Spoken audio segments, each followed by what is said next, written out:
con el campo eléctrico generado por las cargas. Y en el interior de la esfera, ¿cuánto vale el campo? Pues lo que tiene que valer. Igual a 0.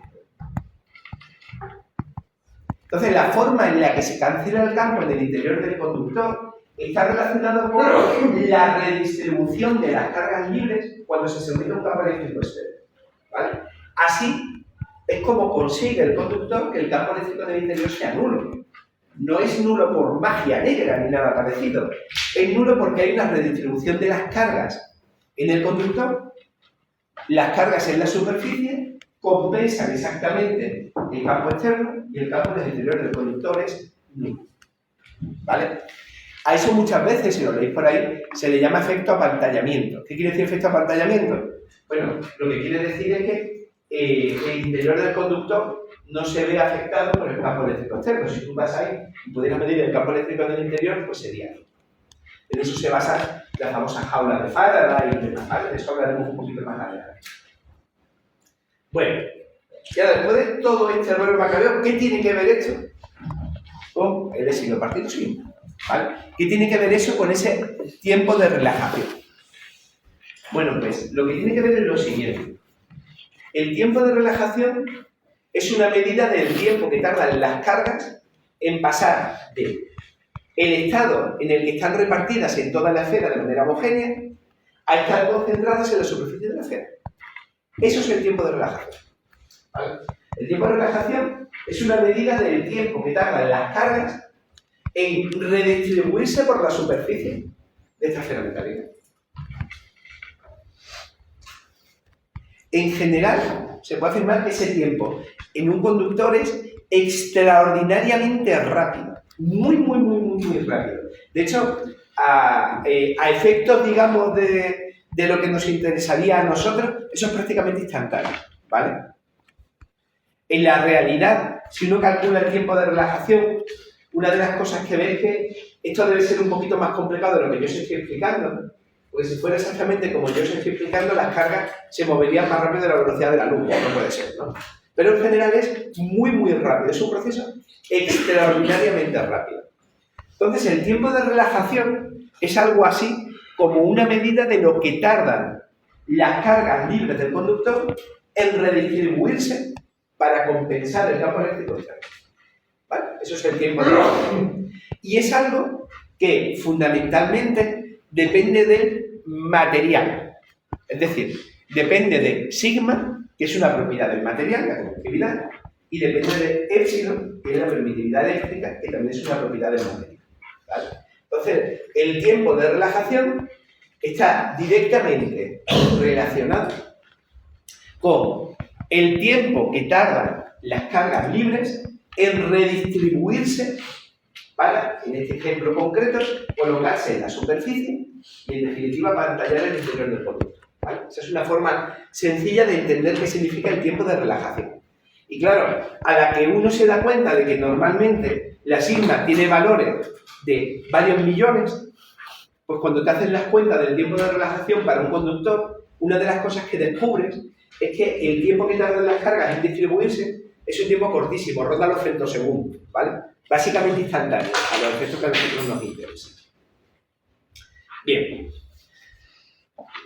¿Qué significa entonces, una vez que uno sabe eso, el hecho de que omega por tau, la frecuencia a la que estoy trabajando en régimen permanente sinusoidal, por ese tiempo de relajación, qué significa que eso sea mucho menor que la unidad? Pues básicamente, lo que quiere decir eso es que la frecuencia a la que estoy cambiando el campo es lo suficientemente baja como para que el tiempo de relajación sea una cantidad extraordinariamente pequeña con respecto a omega. ¿Vale? Este ejemplo que yo os he puesto aquí es un ejemplo estático, es decir, de repente ha aparecido el campo y ahí se ha quedado.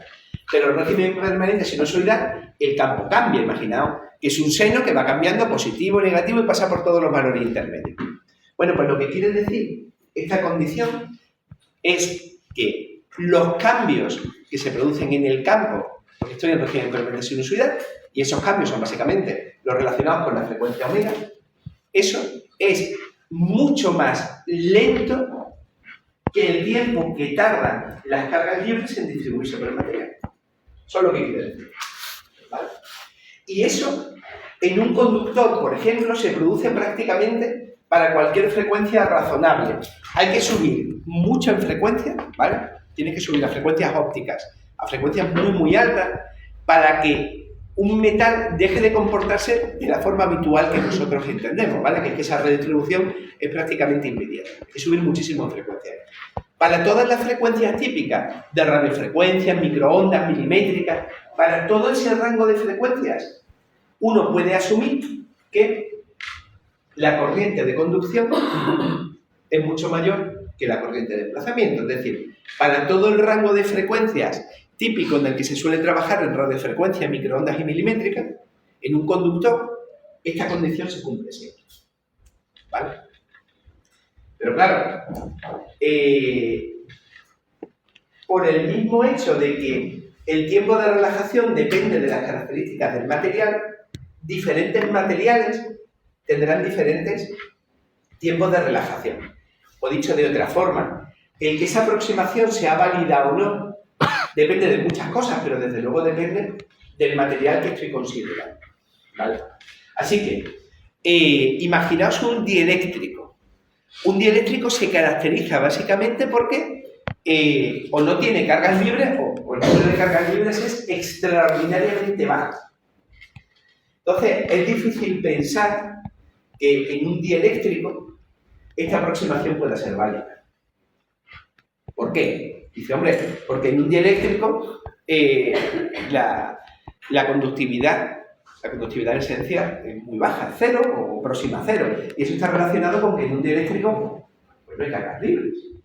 Entonces, claro, ¿de qué manera se manifiesta esto en esta aproximación? Pues sería algo así como decir que es que en un dieléctrico esa J es cero.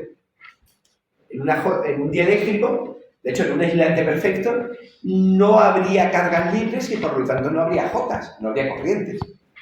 Así que esta aproximación es muy buena, funciona muy bien cuando estoy estudiando lo que ocurre alrededor de un conductor, pero desde luego no parece que sea una buena aproximación cuando trabajo con dieléctricos.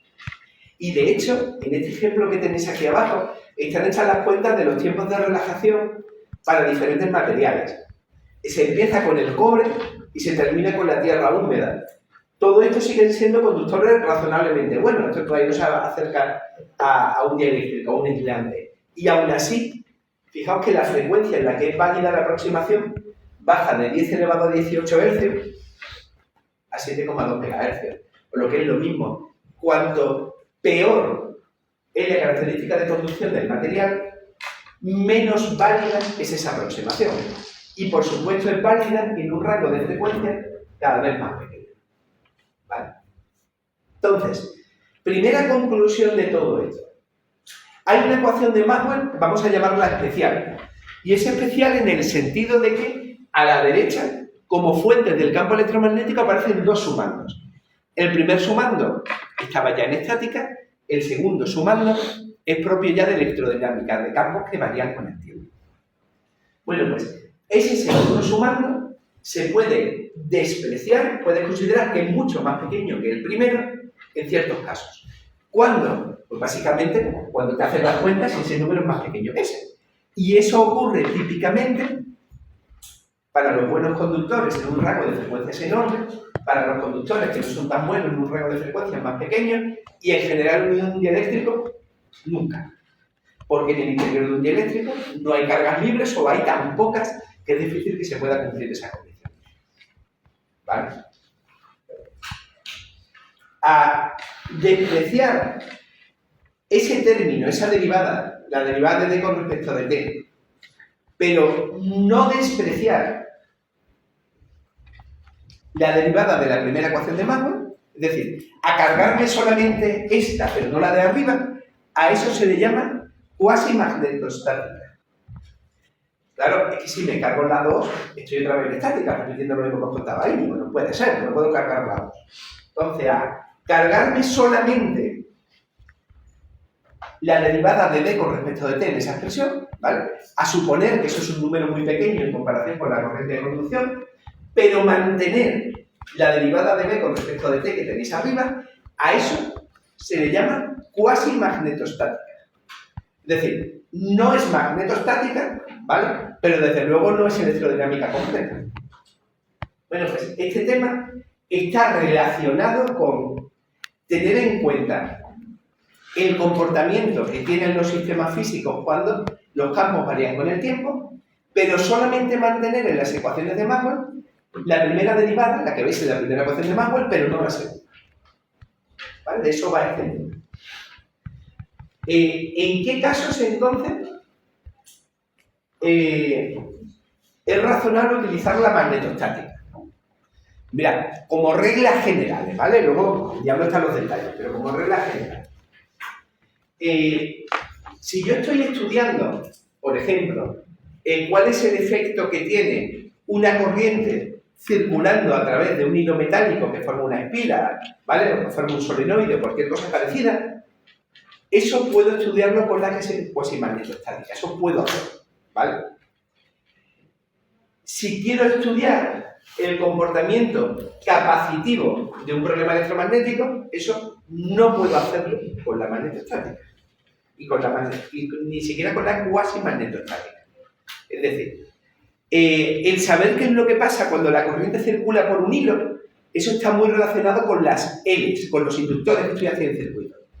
Entonces, todo lo que tenga que ver con eso, los efectos inductivos, los puedo estudiar. Pero he perdido la capacidad de estudiar todo lo que tenga que ver con los efectos capacitivos. De hecho, esto os sonará de Íñigo y también de circuitos. Uno identifica normalmente los efectos inductivos con las corrientes y los efectos capacitivos con la carga o el almacenamiento de carga, ¿no? Entonces, como me he cargado el diferencial de D con respecto de T, pues me he cargado la posibilidad de estudiar cómo funciona un condensador. Pero permanezco con una ecuación derivada de B con respecto de T que sí que me permite estudiar cómo funciona un inductor. Entonces, puedo estudiar el efecto o los problemas físicos en los que aparecen inductores. Y eso es muy importante, ¿por qué? Pues básicamente porque la forma en la que normalmente se genera la energía eléctrica es a través de espiras hechas de conductores enrollados, pues que giran, se doblan, cambian de forma, etcétera, etcétera. Así que esto me va a permitir estudiar el comportamiento de ese tipo de problemas. No de los capacitivos, pero sí de los inductivos. Segundo efecto que tiene el cargarme esa derivada, ¿vale? Mirad, hay un concepto importante del electromagnetismo que es la onda electromagnética, ¿vale? Cuando uno estudia las ecuaciones de Maxwell al completo, descubre que una de las soluciones de las ecuaciones de Maxwell son ondas electromagnéticas que son capaces de transportar energía electromagnética a grandes distancias. Y eso es una solución de las ecuaciones de Maxwell completas, ¿vale? Ya veremos un poco más adelante qué es lo que es una onda, pero ya lo habéis estudiado en otra asignatura. En general, una onda tiene dos dependencias, una con el tiempo y otra con el espacio, ¿vale? Y en general existen ondas de muchos tipos, ¿vale? Ondas de sonido, ondas de presión, ondas de... Bueno, pues las ondas electromagnéticas aparecen también de manera natural cuando se resuelven las ecuaciones de Maxwell. Y son las que nos permiten enviar información a través de un cable coaxial, a través de una fibra óptica, o a través del aire, o ya lo veremos más adelante, a través del vacío también. Porque las ondas electromagnéticas no requieren medio material para viajar. Bueno, pues si me cargo el término derivada de D con respecto de T, si ese término lo desprecio, desaparecen las ondas electromagnéticas, con lo que es lo mismo. No puedo estudiar el comportamiento de las ondas electromagnéticas si desprecio el término derivada de D con respecto de T. Conclusión, como en este tema estoy despreciando ese término, en este tema no vamos a poder estudiar ondas electromagnéticas. Vamos a estudiar problemas electromagnéticos muy concretos, pero no vamos a estudiar ondas electromagnéticas. Eso lo vamos a estudiar en el tema siguiente, pero no en este tema. Y en este tema no vamos a estudiar ondas electromagnéticas porque si desprecio el término derivada de D con respecto de T, entonces las ondas electromagnéticas dejan de ser solución de las ecuaciones de Maxwell. ¿Vale?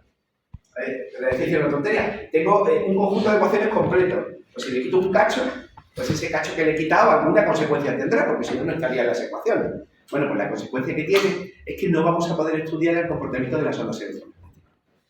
Ya sabéis lo que va a tocar. En el tema siguiente no despreciaré ese término y entonces ya empezaremos a estudiar otras. Pero de momento, ahora, en este mismo instante, lo que vamos a decir es, me olvido de las ondas electromagnéticas y voy a estudiar solamente los efectos relacionados con esa ecuación de ahí arriba, rotacional de E igual a menos la derivada de B con respecto a D. Esa es la que vamos a estudiar. Claro, por ese mismo motivo de que no puedo estudiar ondas electromagnéticas, ¿vale? Por exactamente el mismo motivo.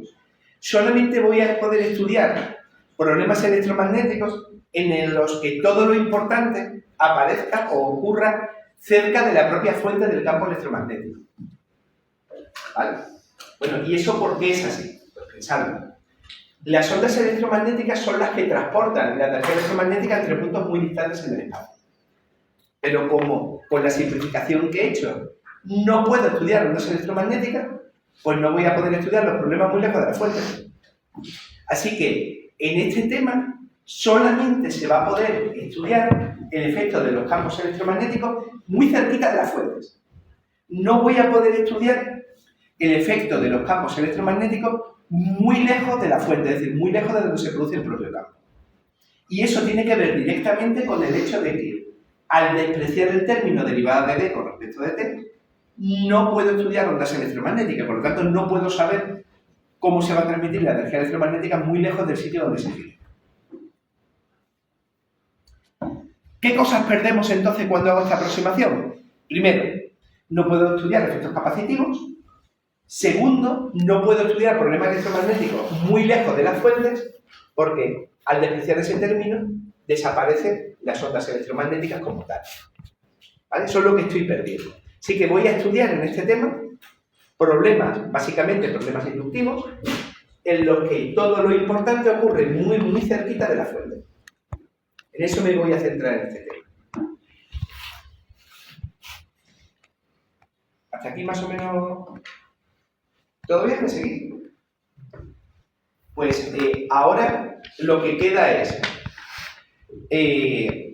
ver qué consecuencias tiene todo esto en términos de los famosos potenciales que habéis estudiado ya en estática, el potencial vector y el potencial escalar.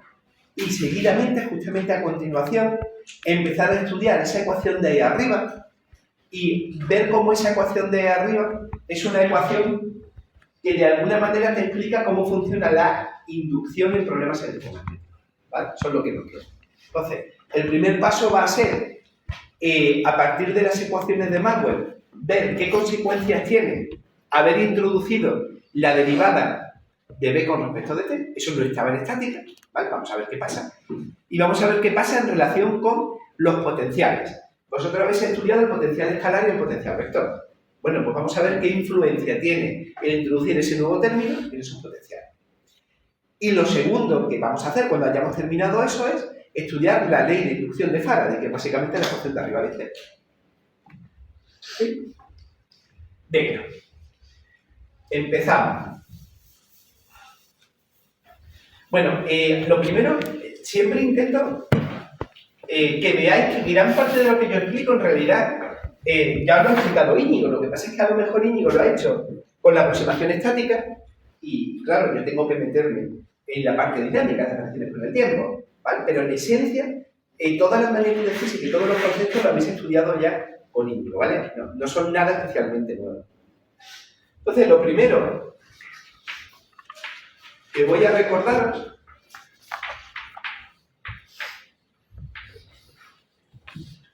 es que el campo magnético, bueno, si queréis, el flujo magnético, está relacionado de esta forma peculiar con algo que se llamaba potencial vector magnético. Esa A con flechita, pues ya la explicó Íñigo, tiene un nombre y el nombre es potencial vector magnético. ¿Vale? Entonces, B igual a rotacional de A, donde A es el potencial vector magnético.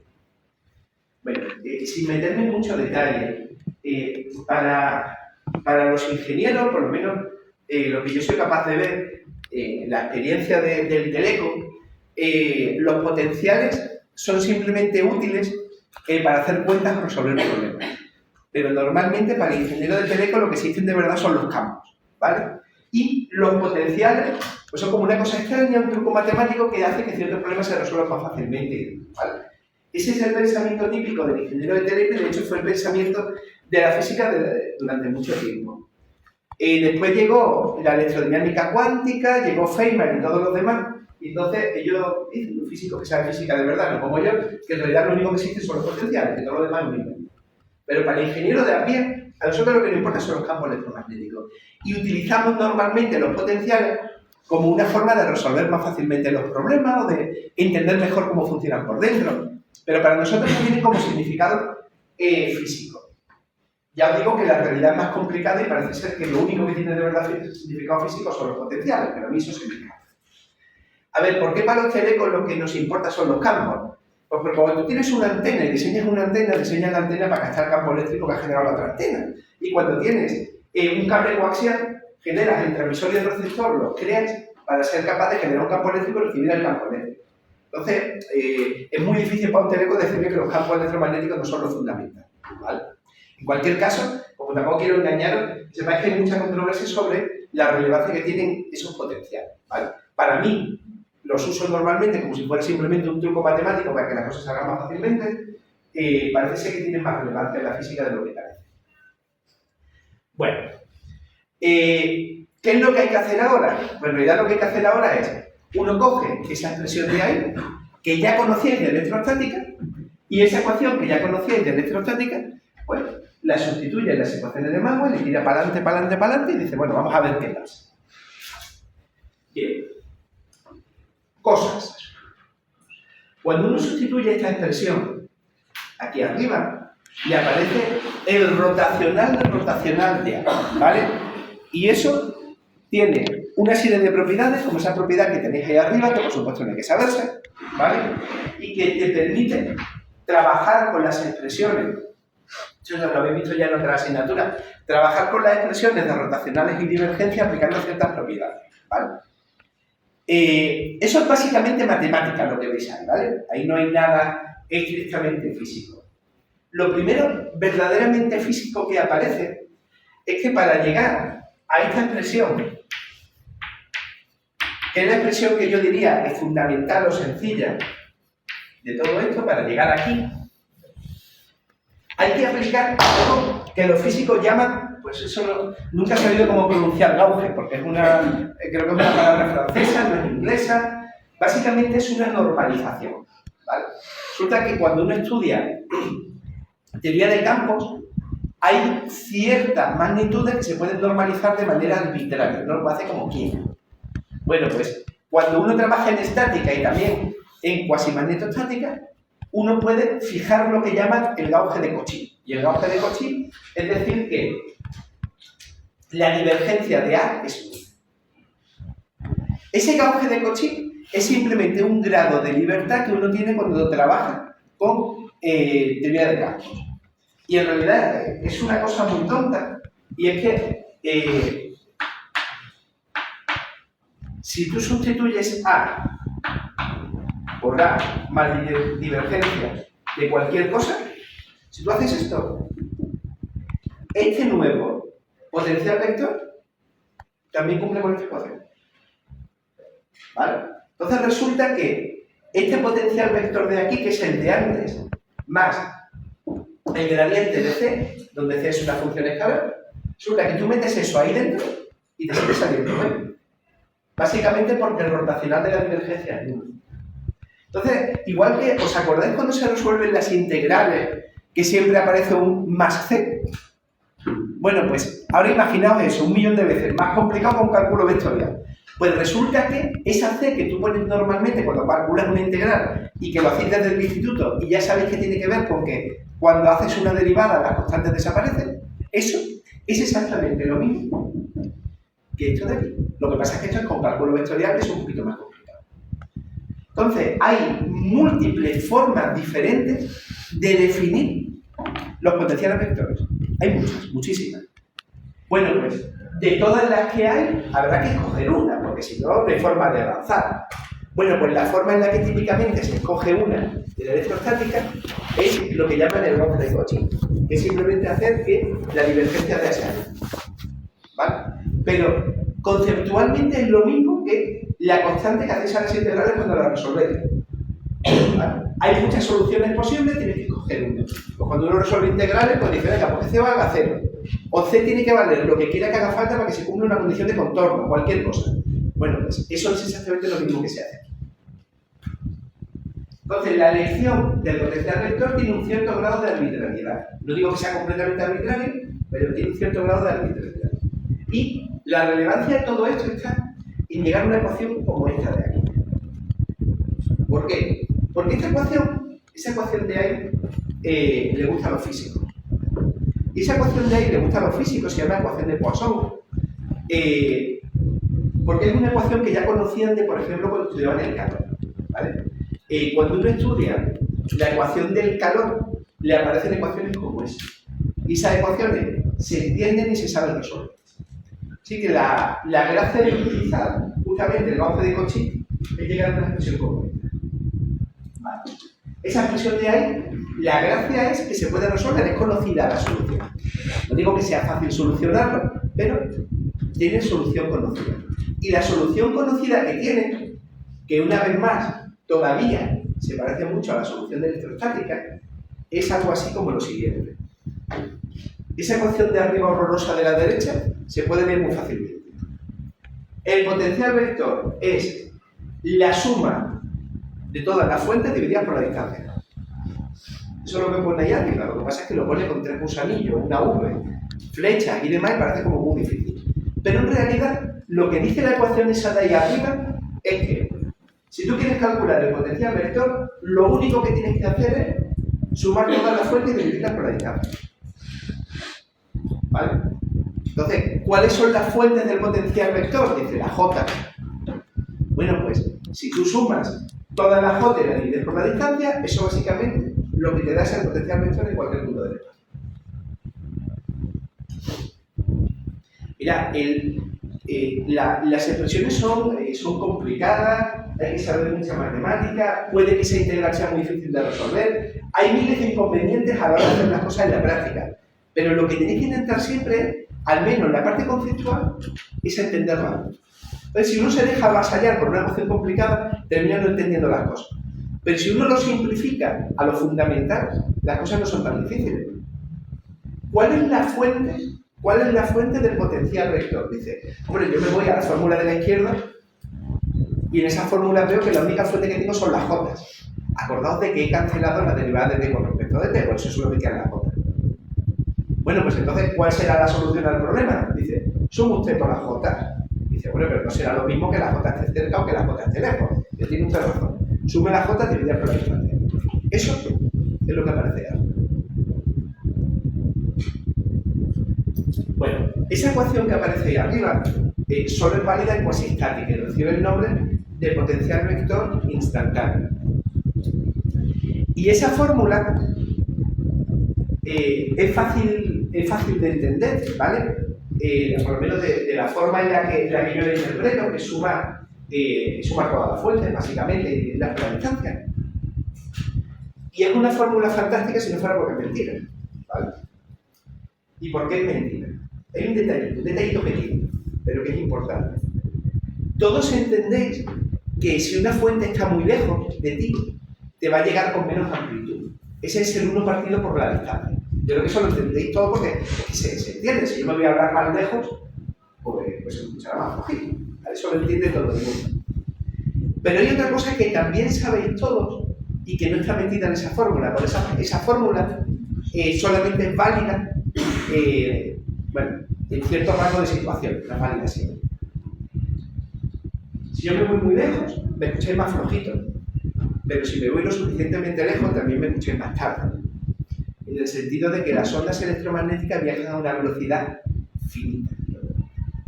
El ejemplo típico es el eco, ¿no? Claro, ¿qué significa el eco? Dice, hombre, pues el eco básicamente lo que significa es que la onda de sonido ha tardado un tiempo en llegar hasta una pared y luego rebotar. Eso es el eco, y eso está relacionado con que la onda viaja a la velocidad finita. Lo mismo pasa con las ondas electromagnéticas. Entonces esa ecuación es imposible que esté bien, porque esa ecuación no incluye dentro algo súper importante, y es que las fuentes que están más lejos tardan más tiempo en llegar. Eso no lo incluye esa ecuación. Por eso esa ecuación se llama potencial vector instantáneo. Es una aproximación a la realidad, pero no puede ser la realidad completa, es imposible, porque las ondas electromagnéticas tardan un tiempo en propagarse. Así que esa ecuación solamente es válida si estás relativamente cerca de la fuente. Porque si estás muy cerca de la fuente, el retardo que sufre la señal en llegar es muy pequeño. Pero es que esto tiene que ver con algo que os expliqué justamente antes. Con las aproximaciones que yo he hecho, solamente voy a poder estudiar problemas que estén muy cerca de la fuente, porque si estoy muy lejos, no lo puedo estudiar como la propagación de una onda electromagnética. Entonces, en realidad lo que estoy diciendo es que, debido a la aproximación que hice antes, me aparecen ese tipo de funciones instantáneas, que son casi verdad si están muy cerca de la fuente, y desde luego son mentiras si están muy lejos. Entonces, esa ecuación que he puesto ahí es verdad o es mentira. Dice, hombre, de manera general, desde luego no es verdad. Ahora, si estoy súper cerquita de la fuente, pues ni tan mal, ¿no? Si estoy muy cerca de la fuente, el retardo que sufre la señal en llegar desde la fuente hasta el sitio donde estoy estudiando el problema es pequeño, y si es así, esa fórmula es bastante próxima. ¿Vale? Así que esa fórmula se llama potencial vector y se le pone el apellido de instantáneo porque no tiene en cuenta el retardo que sufren las ondas electromagnéticas al viajar por el aire. Y el motivo por el que no lo tiene en cuenta es porque he hecho una simplificación en mi problema. Y la simplificación me impide estudiar problemas que están muy lejos de la fuente.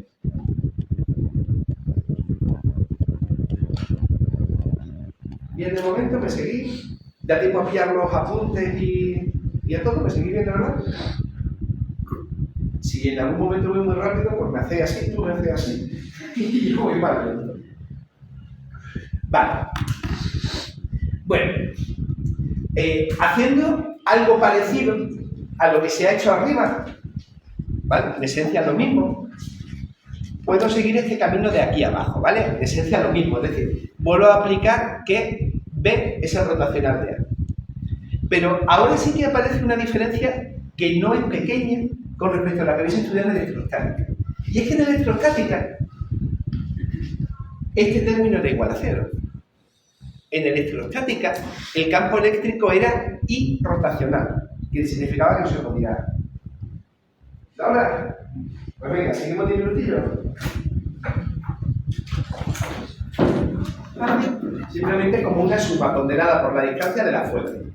Y os decía que esa expresión no puede ser completa, lo veremos en el tema siguiente, porque no incluye el retardo de la propia onda electromagnética desde la fuente hasta el sitio donde estudio el problema. Y eso estaba relacionado directamente con que he despreciado el término de derivada de t con respecto de t en esa misma ecuación de Maxwell de la que hablo, ¿vale? En cualquier caso, en ese camino de ahí arriba no hay nada distinto de lo que habéis estudiado en estática, ¿vale? Porque no hay ninguna variación con el tiempo. Ahora, si repito exactamente la misma idea, no hay ninguna novedad en especial, pero incluyendo este término derivada de b con respecto de t, que no estaba en estática, ¿vale? Si repito el mismo procedimiento, llego a dos cosas. La primera es, también se llega a una ecuación de Poisson igual que la de arriba, y también se llega a una expresión para el potencial instantáneo, que una vez más te dice que el potencial eléctrico es la suma ponderada de todas las fuentes y la ponderación es a través de la distancia, ¿vale? Significa lo mismo que la de arriba. De hecho, la ecuación de arriba y la ecuación de abajo para mí son iguales. En los dos casos estoy sumando las fuentes y ponderando por la distancia.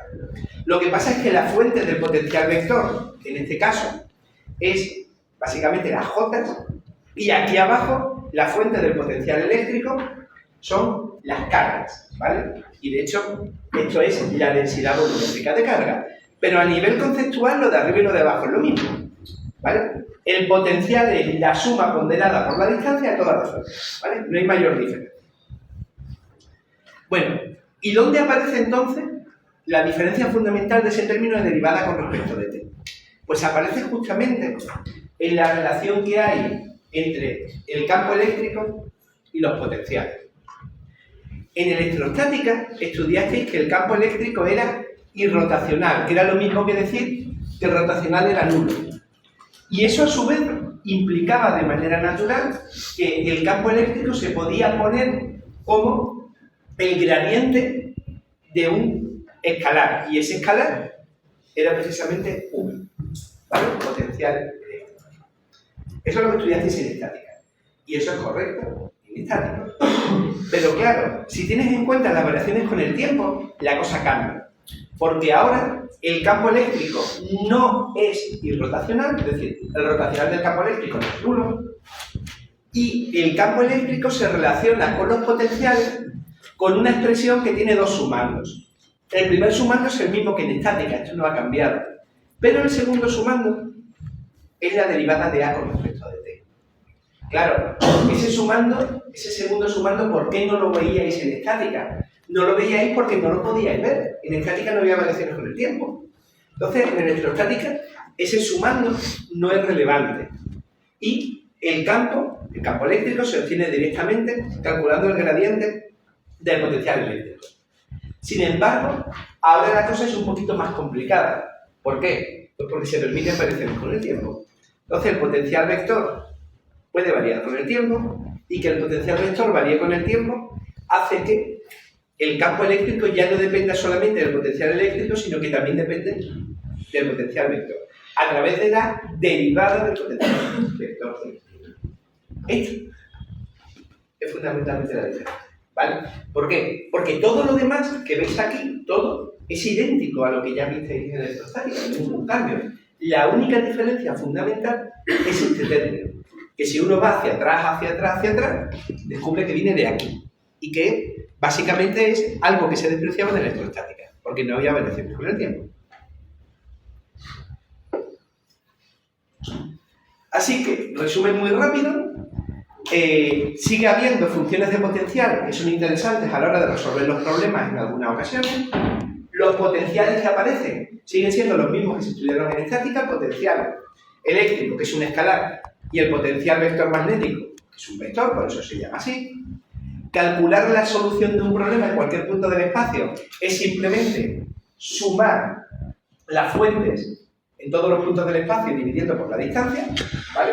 Y la principal novedad que aparece es que ahora esas fuentes que tenéis ahí pueden variar con el tiempo. Por eso la J pone de R en la posición, coma T es el tiempo, y lo mismo con la densidad de carga. Ahora pueden variar con el tiempo. Y la relación que existe entre el campo eléctrico y el potencial eléctrico ya no es una relación que te permita calcular el E a partir del V y ya está. Necesitas incluir la variación del potencial vector con respecto del tiempo, ¿vale? Y eso no aparecía en la electrostática. Estas ecuaciones no tienen estrictamente sentido físico. ¿Por qué? Pues porque no tienen en cuenta que la onda electromagnética tarda un determinado tiempo en viajar del transmisor al receptor, pero si estás muy cerquita de la fuente, en problemas que son muy pequeños, entonces eso es una aproximación muy buena. Si te vas muy lejos de la fuente, dejan de ser una buena aproximación y no se deberían utilizar, ¿vale? Pero de momento, si os fijáis, tampoco ha aparecido nada particularmente diferente de lo que habéis estudiado en estática. No ha aparecido ninguna magnitud física nueva ni nada parecido. Simplemente todo se complica un poquito, pero fundamentalmente no aparece nada. Entonces, ¿dónde se produce algo nuevo por primera vez? Pues cuando cojo esa ecuación de ahí arriba, ¿vale? La ecuación de Faraday, y esa ecuación me dedico a trabajármela. Es decir, intento ver qué significa, cómo se utiliza y demás. Ahí es donde van a aparecer las primeras diferencias, los primeros fenómenos físicos que vosotros no podíais estudiar en estática. Porque los fenómenos físicos de los que voy a hablar ahora están directamente relacionados con cambios en el tiempo, ¿vale? Entonces, es imposible estudiar lo que os voy a explicar ahora desde la electrostática, porque en la electrostática estos fenómenos no se producen, ¿vale? Si las magnitudes físicas de corriente o de carga no varían con el tiempo de ninguna manera, si no varía el problema con el tiempo, el efecto físico del que voy a hablar ahora no se produce y no lo puedes estudiar, ¿vale? Dicho de otra manera, si en esa ecuación de ahí arriba pones rotacional de E igual a 0, pues hemos terminado, ¿vale? Ya no puedes estudiar lo que voy a explicar. Entonces es fundamental retener esa derivada con respecto del tiempo para poder estudiar los efectos inductivos que vamos a estudiar ahora. A ver, partimos. Esta ecuación va a ser particularmente importante en este tema, ¿eh? Entonces partimos de aquí, ¿vale? Que es, bueno, la ecuación de Maxwell expresada en su forma diferencial. Cuando te dicen la ecuación de Maxwell en su forma diferencial, quiere decir que aparecen derivadas pero no integrales, ¿vale? Bueno, de hecho, el triangulillo para abajo son básicamente derivadas con respecto a la. Bueno, pues casi todas las ecuaciones de Maxwell, se pueden pasar del dominio diferencial al dominio integral aplicando. Bueno, yo solo conozco dos teoremas, ¿vale? Que es el de Gauss o el de Stokes, no conozco ninguno más. Bueno, pues utilizando a veces el de Gauss, a veces el de Stokes, es capaz de pasar de la forma diferencial a la forma integral. Y en este caso de aquí, uno es capaz de pasar de la forma diferencial de la ecuación a la forma integral utilizando eso precisamente, el teorema de Stokes, ¿vale? Ya digo que seguro que hay muchos más, y lo que estáis haciendo doble de matemática seguro que sabéis 100 veces más, pero yo en mi vida solamente he aplicado dos teoremas integrales, que son el de Stokes y el de Gauss. Jamás he aplicado ninguno más. Y con eso en el electromagnetismo creo que te vale, ¿vale? Por lo menos, desde luego, para todo lo que yo voy a explicar, eso te vale. Bien. En los dos lados de la ecuación, lo que hago es que integro en una superficie, ¿vale? Entonces, integro en una superficie. Y lo que dice el teorema de Stokes, bueno, de momento solamente integro en los dos lados, no he hecho nada. Pero lo que te dice el teorema de Stokes es que si haces la integral de superficie de rotacional de esa magnitud vectorial, eso es equivalente a la integral a lo largo de un camino cerrado de esa misma magnitud vectorial. Eso, es decir, que esto es equivalente a eso de ahí, eso es el teorema de Stokes, ¿vale? El de Gauss, ¿vale? Relaciona superficies con volúmenes. Y el de Stokes te relaciona caminos cerrados con superficies, ¿vale? Bueno, pues lo que se hace es que tú coges la ecuación en el dominio diferencial, integras la parte izquierda y la parte derecha de la igualdad en una superficie. Ya veremos que lo de la superficie tiene su importancia cuando estudiamos esto en un poquito más de detalle. Y a continuación aplicas el teorema de Stokes que me cambia esa integral de superficie en la integral a través de un camino cerrado. Esa es la parte izquierda de la igualdad. Y en la parte derecha, pues sigo teniendo esto, ¿vale? Bueno, vamos a hacer esto.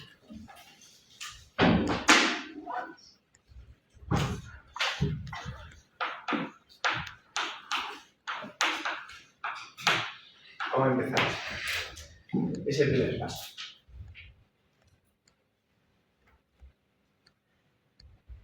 De momento solo hay matemáticas aquí, ¿vale? De momento no hay nada especialmente físico, ¿vale? Todo esto es matemática. La expresión original es correcta, esta expresión también es correcta, y ahora, ¿se puede pasar de esta expresión a esta de aquí? Lo que pasa es que tengo que contar algunas cosas.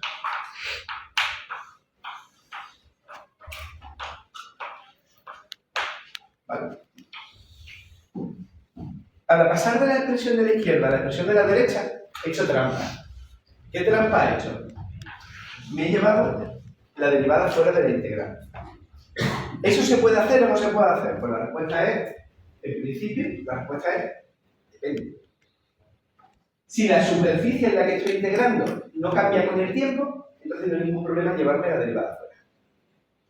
¿Vale? Entonces, este paso de la izquierda a la derecha es inmediato si la superficie no cambia con el tiempo. Ojo, cambiar con el tiempo es cambiar en tamaño, o en orientación, o en cualquier cosa. ¿Vale? Entonces, este paso de aquí a aquí es inmediato si la superficie no cambia con el tiempo.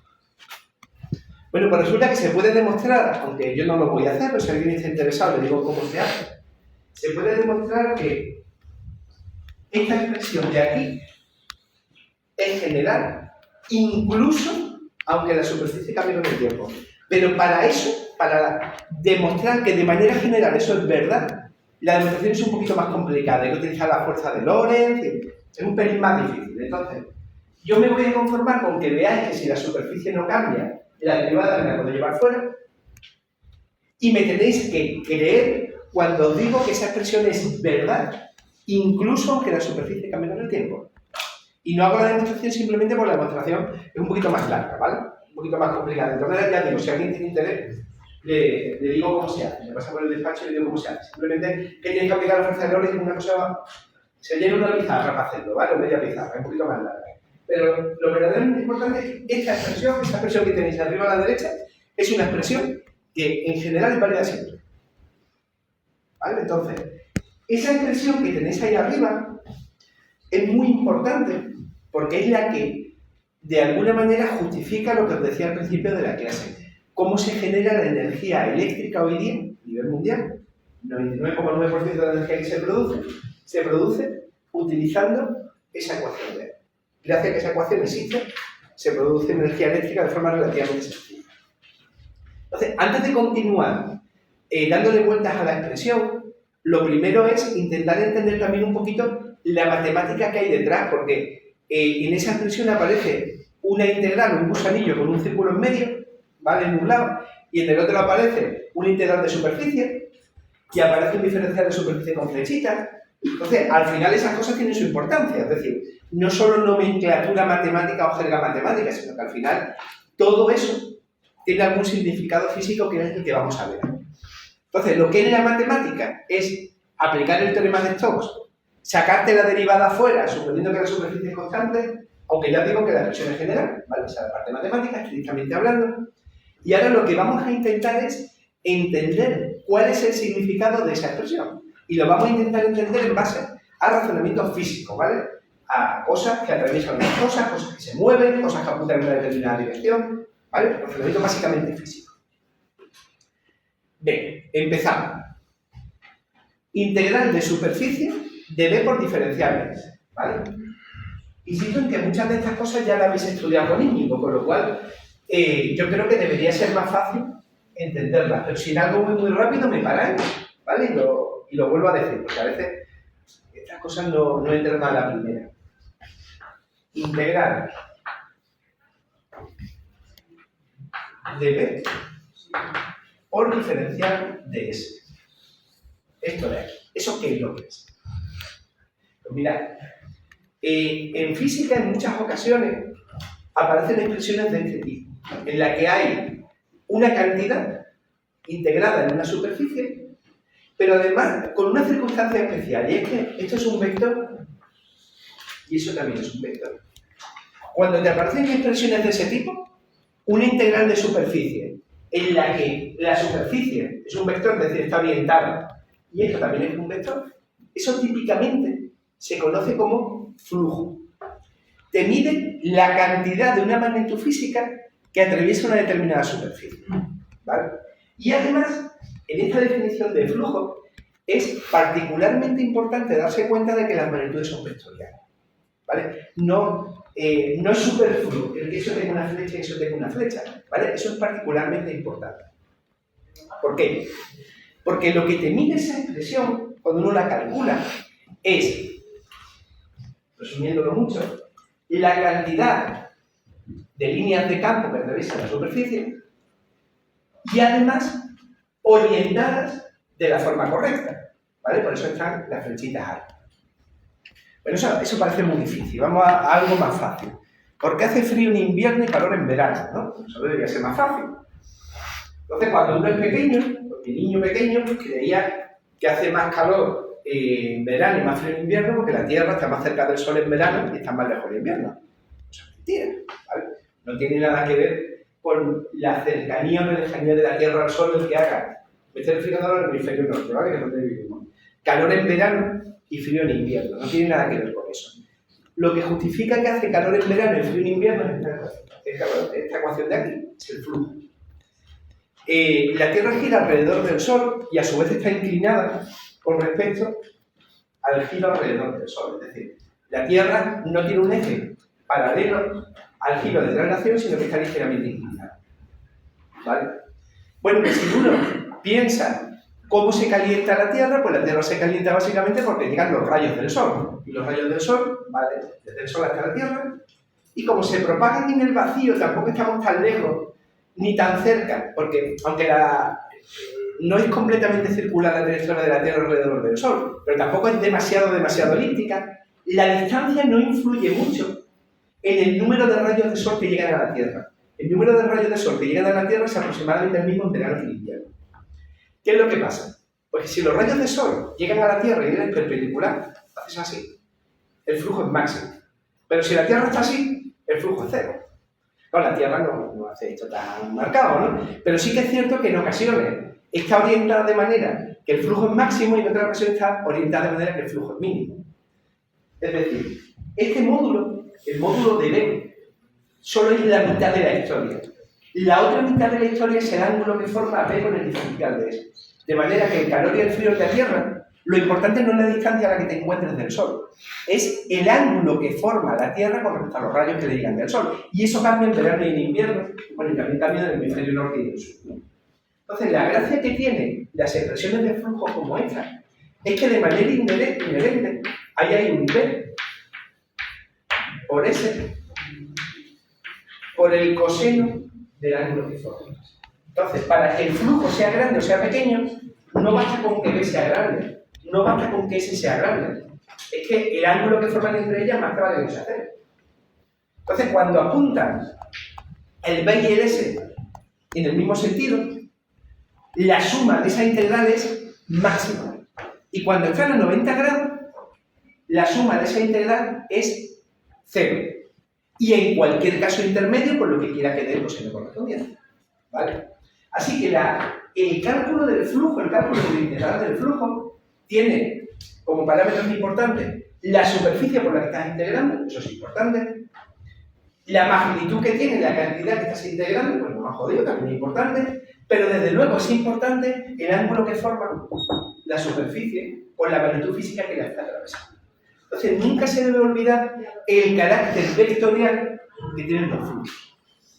Bueno, pues en el caso de la Tierra son los fotones llegando a la Tierra y demás, ¿vale? Y es una densidad de flujo diferente a esta de aquí. A esta densidad de flujo se la llama densidad de flujo magnético y cuando resuelven la integral, al resultado de la integral, ¿cómo se le llama? Flujo magnético. Así que, ¿vale?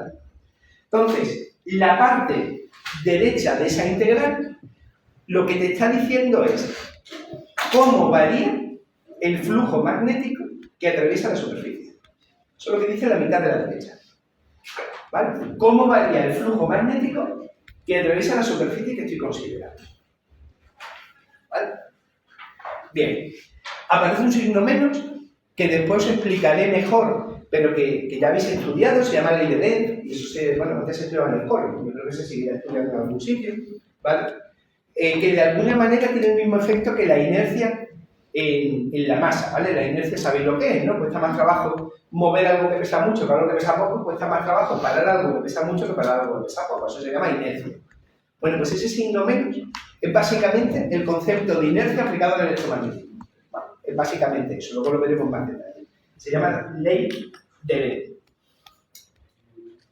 Lo que aparece a la izquierda es la integral a lo largo de un camino cerrado.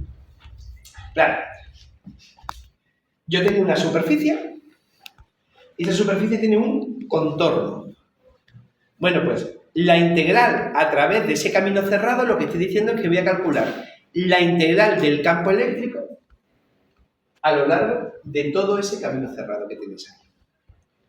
Claro, ¿esto por qué os suena extraño ahora? ¿Por qué os puede sonar extraño? Porque en estática, la integral del campo eléctrico a lo largo de un camino cerrado es 0. De hecho, en estática os decía, el campo eléctrico es conservativo, porque si yo parto de un punto, doy las vueltas que quiero y vuelvo al mismo punto, el campo es igual, ¿vale? Eso se llamaba campo conservativo en electrostática. Pero es que aquí no es verdad, aquí el campo eléctrico no es irrotacional. Aquí, la derivada con respecto del tiempo es una fuente de campo electromagnético y, por lo tanto, no es conservativo, ¿vale? Así que resulta que, a la que permitimos variaciones con el tiempo, la integral a lo largo de un camino cerrado del campo eléctrico ya no es 0, ¿vale? Vale una cantidad, ¿y esa cantidad de qué depende? Pues depende de cómo varía el flujo con el tiempo. En este caso, el flujo magnético. ¿Qué pasa si el flujo magnético es enorme, pero no varía con el tiempo? Pues no hay circulación de campo eléctrico. Me da lo mismo que valgan tropecientos millones de teslas. Si el campo magnético no varía, bueno, si el flujo magnético no varía con el tiempo, entonces no hay circulación de campo eléctrico. Y este es el motivo por el que yo os decía que esto no se puede ver en estática. Porque este efecto no depende de lo grande o lo pequeño que sea el campo magnético, sino de lo que depende es de la variación del campo magnético con respecto al tiempo, que es distinto. Entonces, si tú estás en estática, nunca vas a ver este tipo de efectos, por muy grandes que sean los campos magnéticos, y no los vas a ver porque no puedes verlos. No puedes verlos básicamente porque es un efecto que solamente aparece cuando las cosas varían con el tiempo. ¿Vale? Por eso esta ley nunca te la pueden explicar hasta que no metes las variaciones con el tiempo en las ecuaciones de Mach. Bueno, ahora solamente algún detalle rápido, ¿vale? Acordad de que las superficies no tienen por qué ser planas, sino que la superficie puede tener un vector normal a la superficie, aquí arriba, que apunta hacia arriba, aquí hacia abajo, hacia la izquierda, es decir, la superficie no tiene por qué ser una superficie plana, puede tener la forma que sea. Y aún así, tendrá una normal a la superficie, lo único es que puede que la normal a la superficie sea diferente en cada punto de la superficie. Si la superficie es plana, todos los vectores normales apuntan en la misma dirección. Si la superficie no es plana, cada punto puede apuntar en una dirección distinta. Pero eso no afecta en nada a que tienes que resolver esa integral de arriba. Vale, segunda cosa importante. Lo que mide esa integral, ¿vale?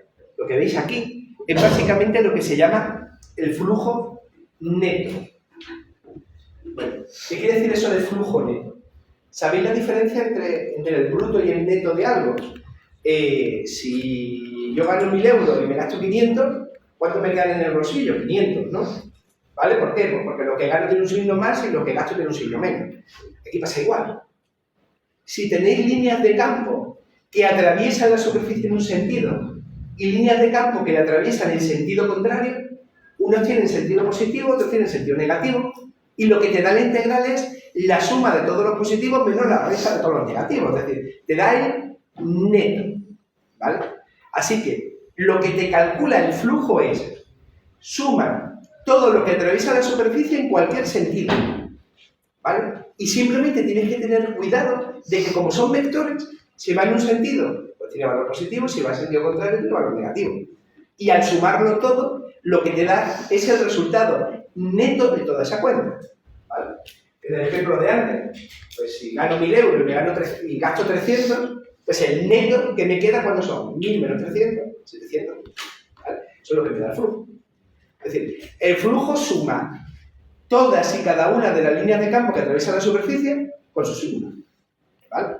No te puedes olvidar de eso, claro. Bien. A ver, esta expresión integral, ¿vale? Con el circulito en medio, eso es una circulación de campo, ¿vale? El campo circula a través de un camino cerrado. Esa circulación de campo no necesita una superficie física para que ocurra, necesita un camino físico para que ocurra. Es decir, no tiene por qué haber un hilo, no tiene por qué haber un cable, no tiene por qué haber nada. Si el campo magnético varía con el tiempo, hay una circulación del campo eléctrico provocada por la variación del flujo magnético, ¿vale? Eso ocurre siempre. Lo que pasa es que si además hay un hilo de cobre, por ejemplo, circula una corriente a través del hilo de cobre y se pueden hacer cosas. Pero este efecto de aquí no requiere que esa superficie C sea una superficie física hecha de un determinado material, ni que sea un cable ni nada parecido. Es una circulación del campo eléctrico y punto, ¿vale? Lo que ocurre es que muchísimas veces lo que tú haces es poner una espira que hace que ese campo eléctrico circule a través de la espira que estás considerando. Pero si tú quitas la espira, la circulación sigue existiendo, ¿vale? Es una propiedad física que no depende de que haya hilo por el que circule corriente ni nada parecido. Lo que pasa es que para utilizarlo en la práctica ponemos un hilo para que circule una corriente y de ahí hacer cosas. Segundo, es muy normal llamar a esto fuerza electromotriz. ¿Vale? Es muy, muy normal llamar a esta cantidad fuerza electromotriz. Estrictamente hablando, no es cierto 100% que esto y esto sea lo mismo, pero se ha llegado a tal uso del lenguaje en el que el 99% de la gente va a entender que esto es igual a la fuerza electromotriz, y yo no me voy a meter en sutileza. Pero la fuerza electromotriz, estrictamente hablando, tiene relación con lo que indica su nombre, fuerza electromotriz. Es decir, algo se mueve, tú le aplicas una fuerza a algo y se mueve, y eso genera electricidad. Entonces, como tú puedes tener circulación de campos por un sitio en el que ni siquiera hay un conductor, esto y esto no tiene por qué ser lo mismo. Pero lo cierto es que en la mayoría de los libros, de los manuales, vais a encontrar que esto es igual a la fuerza electromotriz, y yo sigo esa misma línea, ¿vale? Que exactamente no es igual. Mira, el concepto de fuerza electromotriz empieza ya a tener mucha relación con cómo se genera la energía eléctrica. Yo creo que a todos, seguro que os suena, pues, vamos, poner algo que ahora es muy vistoso. Los molinillos estos de viento que están por todos sitios, ¿no? Y que sirven para generar energía eólica. Bueno, pues eso se mueve con unas aspas gigantes porque hay viento, ¿vale? Y ese movimiento genera, a su vez, a través de esta ley, una circulación de corriente que es la que finalmente genera la energía eléctrica, ¿vale? Entonces, hay algo que se mueve, en ese caso son las aspas. Si se genera energía en una central hidroeléctrica, ¿qué se hace? Bueno, pues se hace pasar el agua a través de una tubería, que llegan unas turbinas enormes, esas turbinas se mueven, y al moverse las turbinas se genera energía eléctrica, ya lo veremos también, utilizando esta ley. Carbón y gas. Pues si tú quemas carbón y quemas gas, con eso que estás quemando calientas agua. Y al calentar el agua, se convierte en vapor, el vapor sale por una chimenea, pero mientras sale no sale, mueve una turbina y la turbina genera electricidad utilizando esta misma idea. En todos estos casos, lo que se hace es utilizar el movimiento de la turbina para que el flujo varíe con el tiempo. Y una vez que el flujo varía con el tiempo, se produce electricidad. ¿Vale? Energía nuclear, ¿no? Bueno, pues la energía nuclear parece algo como muy sofis, pero es que la energía nuclear, una vez más, produce energía utilizando esta ley de aquí. Claro, la energía nuclear no se trata de crear energía de la nada simplemente combinando átomos, todo eso es muy complicado, pero en la práctica lo que hacen es que se calientan agua, y el agua que calientan mueve una turbina, y la turbina genera electricidad utilizando esta misma ley. Entonces, casi todas las formas de creación de energía se basan en esa ley de ahí. Se basan en variar el flujo magnético con respecto al tiempo para generar una circulación de campo eléctrico. Si esto lo metes en un circuito, genera una circulación de corriente, y esa circulación de corriente es justamente lo que quieres provocar, ¿vale? Lo que quieres crear. El utilizar carbón, gas, energía nuclear, viento, la energía de las mareas o alguien pedaleando, me da lo mismo. Todo, en esencia, es exactamente igual. Es variar el flujo magnético con el tiempo para aplicar esta ley y generar electricidad. Por eso os decía que el 99,9% de la energía del mundo se crea así. Y todas las fuentes de energía que se utilizan normalmente, básicamente consisten en mover algo y generar electricidad con el movimiento. Y eso es lo que se llama fuerza electromotriz, ¿vale? Por eso ha llegado un momento en el que esto y esto son indistinguibles, ¿vale? Porque el uso fundamental de esta ley es generar energía eléctrica utilizando el concepto de fuerza electromotriz. Excepciones a esto.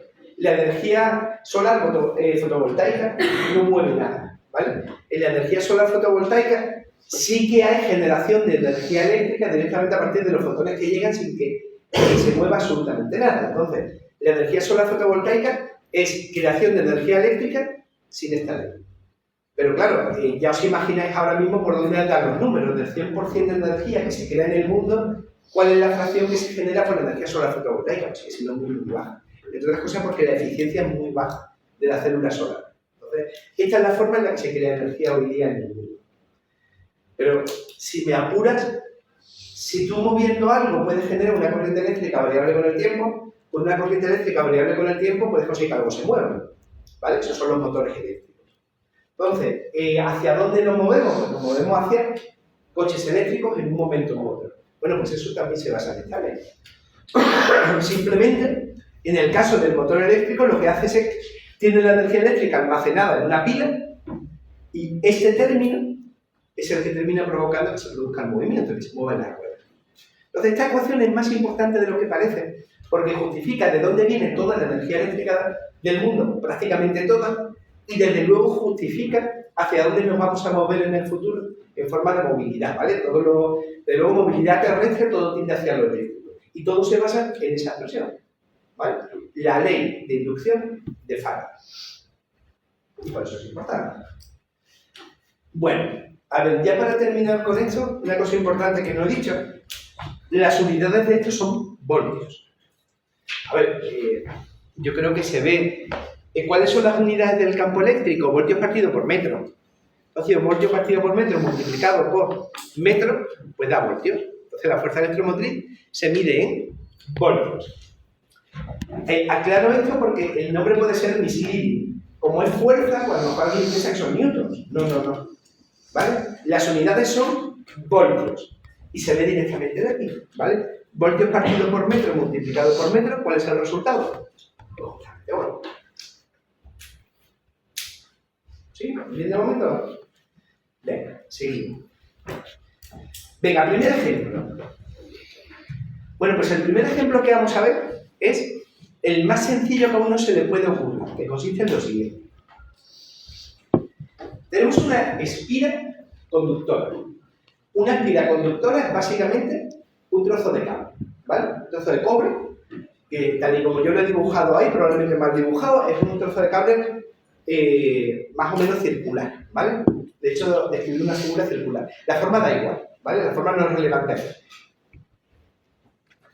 He conectado los dos extremos del cable, porque un cable siempre tiene dos extremos, le he dado una vuelta, y los dos extremos del cable lo he conectado a un voltímetro.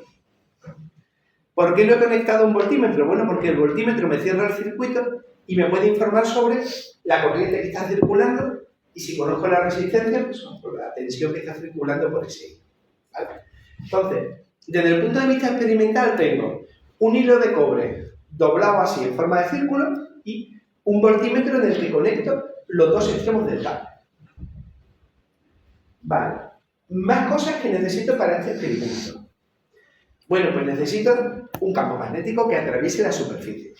Y como no tengo ganas de enredar demasiado, este campo magnético va a apuntar en dirección perpendicular a la superficie.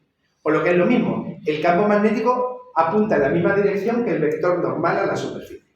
Entonces, el dibujo está muy mal hecho, hace ahora la idea de que si esta es la superficie, el campo magnético es perpendicular a la superficie en todo lo que. ¿Vale? Acordaos de que la dirección en la que apuntas a una superficie se describe por el vector normal, que es lo mismo que decir perpendicular a la superficie. Como esta superficie es plana, pues solo tiene un vector normal, que es común a toda la superficie. Bueno, pues el vector en el que apunta B, en este caso, apunta en dirección Z. Y la dirección en la que apunta a la superficie, el N, también apunta en dirección Z. Y por lo tanto, a la hora de hacer la cuenta de B por diferencial de S, como los dos apuntan en la misma dirección, esto es directamente el módulo de B por el módulo de S. ¿Vale? Esto lo he hecho simplemente para que el ejemplo sea sencillo, no tendría por qué haber sido así, pero en este caso lo que estoy haciendo es que el B y el diferencial de S apuntan en la misma dirección. Para que sea todavía más fácil, el campo magnético es el mismo en todos los puntos del espacio. Es decir, en todos los puntos del espacio, la B vale exactamente lo mismo. Por lo que es lo mismo, B, esa B con flechita que veis ahí, solamente depende del tiempo, pero no depende de la posición espacial. ¿Vale? La B es la misma en todos los puntos del espacio, solamente depende del tiempo, pero no depende del espacio. Así que el flujo que atraviesa la superficie es tan sencillo como multiplicar B por el área de esa superficie. Y como la superficie es un círculo, pues el flujo que atraviesa la superficie es B multiplicado por pi por r al cuadrado. Pi r al cuadrado en la superficie y b es el valor del campo magnético, en todos los puntos del espacio. Así que el flujo es b multiplicado por pi r al cuadrado y eso a su vez multiplicado por coseno de omega por t. ¿Por qué no aparecen ya los vectores?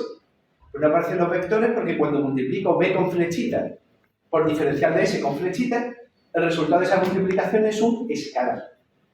¿Vale? Valor del campo magnético, el mismo en todos los puntos, multiplicado por el área de la espira. ¿Vale? Y con la dependencia coseno de omega t del campo magnético, esto es el flujo magnético. ¿Vale? ¿Hasta aquí se ve más o menos bien? Pues ahora, ¿cómo calculo la fuerza electromotriz? Hago menos la derivada del flujo respecto del tiempo. Pero claro, que esto está tirado, porque es derivar un coseno, ¿vale? Habrá veces que sea más difícil, pero derivar un coseno, eso sí hacerlo. La derivada del coseno es menos el seno. Y lo que me queda es que el flujo, la fuerza electromotriz es amplitud del campo, área, omega y por seno de omega. Esa es la fuerza electromotriz generada por un campo magnético variable que atraviesa la superficie de esa esfera. Ahora, simplemente para ver que la expresión la entendemos bien. Fijaos. Si B sub 0 es más grande, la fuerza electromotriz crece. Si el área de la espira es más grande, la fuerza electromotriz crece. Pero ahora vamos a un punto importante. Aquí aparece omega. Si la omega vale 0, todo lo demás da igual. Porque si la omega vale 0, eso equivale a decir que el campo magnético es constante. Y si es constante con el tiempo, entonces no puede haber fuerza electromotriz. Entonces, el hecho de que aquí aparezca omega no es algo obvio a priori. El hecho de que ahí aparezca omega está relacionado con el hecho, precisamente, de que la fuerza electromotriz solamente aparece si los campos cambian con el tiempo. Entonces, si alguien dijera, ¿qué es lo que pasa si el campo no varía con el tiempo? Dice, bueno, pues eso es lo mismo que decir qué es lo que pasa si omega es igual a 0. Pues si omega es igual a 0, la fuerza electromotriz es nula. ¿Vale? Entonces, la fuerza electromotriz cambia con la intensidad del campo magnético. ¿Vale? La fuerza electromotriz cambia con el tamaño de la espira. Pero en cualquier caso, esas dos cosas dan lo mismo si el omega vale 0. Entonces, solamente cuando la omega es diferente de 0 se produce fuerza electromotriz. Bueno, ya os imaginaréis por qué normalmente las turbinas que generan electricidad en una central hidroeléctrica, por ejemplo, porque son enormes. Y mira, pues son enormes por muchos motivos, pero uno de los motivos porque tienen que tener imanes enormes para generar campos magnéticos, y el segundo motivo es que cuanto más grande sea la superficie de la espira, más campos generan. Entonces, en general, lo que suele ocurrir es que te interesa, si tienes que generar mucha electricidad, te interesa campos magnéticos muy grandes y también te interesa superficies muy grandes. Pero, indudablemente, necesitas que la espira gire, es decir, necesitas tirarle agua a la turbina para que la turbina dé vuelta. Si la turbina no da vueltas, para que ello no genera electricidad de ninguna manera. ¿Vale? Bueno, pues ya, lo último por hoy, simplemente hay una relación entre el campo magnético variable con el tiempo y la fuerza electromotriz. ¿Vale? Aquí he dibujado el campo magnético variable con el tiempo, que es un coseno. Y aquí he dibujado la fuerza electromotriz, que básicamente es a coseno. ¿Vale? Entonces, lo que quiero que os deis cuenta es lo siguiente. En esta primera parte, el campo magnético es decreciente. ¿Os dais cuenta de que es decreciente? Va de un máximo a un mínimo. Pues en esa parte, la fuerza electromotriz es positiva. Y ahora, en esta segunda parte de aquí, desde aquí hasta aquí, la fuerza electromotriz es negativa y el campo magnético es creciente. Esto no puede ser casualidad. ¿Vale? Es decir, Algo inherente hay en esas ecuaciones que justifican que cuando el campo decrece, la fuerza electromotriz es positiva y cuando el campo crece, la fuerza electromotriz es negativa. ¿Qué es lo que hay inherente a las ecuaciones que justifica eso? Pues básicamente el signo menos que aparece aquí. Si el campo magnético crece, el flujo crece. Claro, si el flujo crece, esta derivada es positiva y menos por más da menos. Si el campo magnético decrece, se hace más pequeño, el flujo magnético también decrece. La derivada es negativa.